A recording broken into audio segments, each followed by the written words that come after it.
Bismillahirrahmanirrahim. Assalamualaikum warahmatullahi wabarakatuh.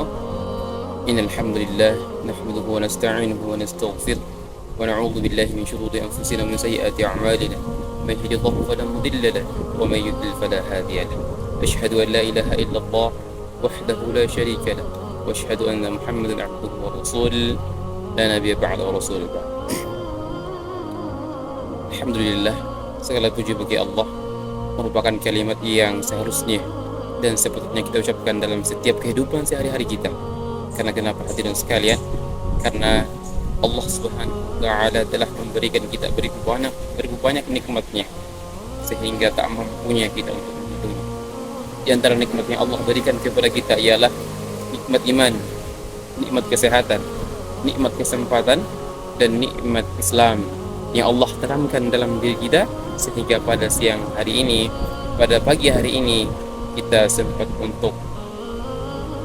kami sempat untuk memberikan kewajiban sebagai seorang mahasiswa, yakni melaksanakan tugas dengan baik. Alhamdulillah rabbil alamin.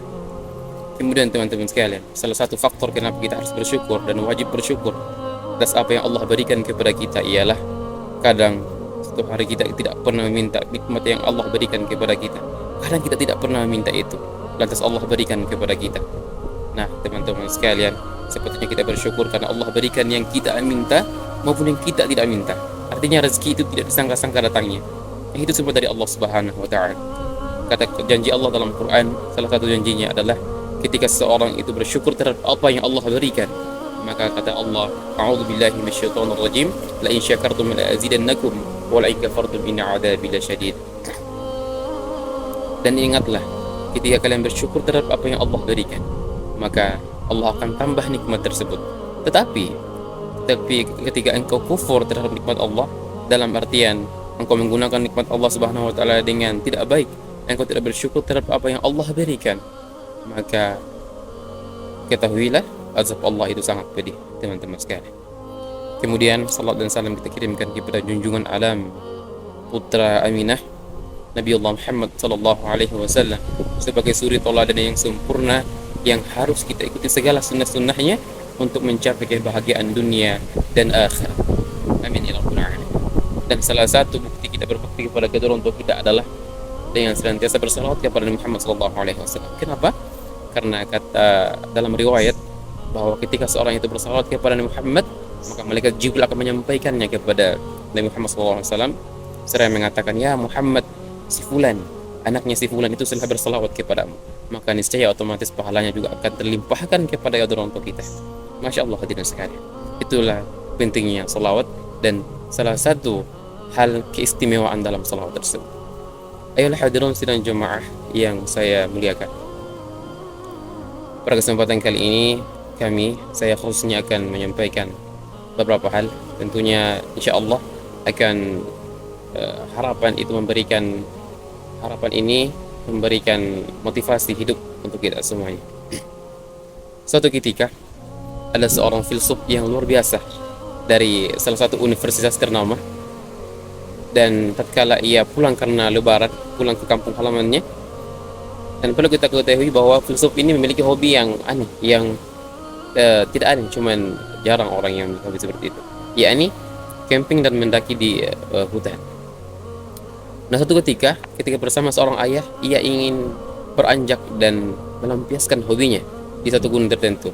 Nah, tatkala singkat cerita, pergilah ia bersama dengan ayahnya. Di suatu malam, ketika seorang filsuf ini, seorang ahli geografi ini tertidur lelap. Kemudian si ayah membangunkannya, "Hei, bangun." Kemudian si ayah berkata, "Apa yang kau lihat di langit, nak?" Kata anaknya ini, seorang yang ahli geografi, yang ahli astronomi, dia berkata, "Miliaran bintang ya ayahku, miliaran bintang di langit." Kemudian ayahnya berkata, "Lalu itu artinya apa?" Kemudian anaknya berkata, "Itu artinya kita hidup di antara jutaan miliaran bintang dan susunan tata surya yang luar biasa." Kata ayahnya, dipukul anak ini kepalanya.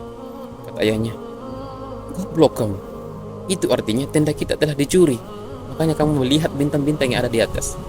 Nah, teman-teman sekalian, apa faedah dari cerita ini? Apa yang kita bisa ambil dari cerita ini adalah bahwa ketika kita merasa pintar tentang sesuatu, maka kita juga harus pintar-pintar merasa tentang keadaan kita. Jangan kita peduli terhadap apa yang menjadi keahlian kita, lantas kita abai terhadap sesuatu yang terjadi di sekitar kita. Nah, itulah hikmah dari cerita ini. Nah, teman-teman sekalian, dalam kehidupan tentunya banyak hal terjadi dalam kehidupan kita, terjadi di lingkungan sekitar kita.